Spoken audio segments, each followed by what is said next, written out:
গুলো অত্যন্ত সুন্দর হয়েছে, সতেজ, এবং দেখেন এই যে কত বড় বড় এক একটা গাছ হয়েছে। এই পালং শাকগুলা একদম তরতাজা।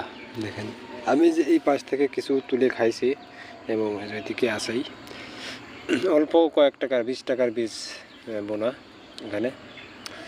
যাই হোক, আপনারা সর্বপ্রথম আপনাদের জমি নির্বাচন করবেন। জমিতে বেশ ভালো পরিমাণে জৈব সার দেবেন। পারলে টিএসপি, পটাশ, ডিএপি হালকা কিছু পরিমাণে দিয়ে চাষ করলে পারে বেশি ভালো হবে।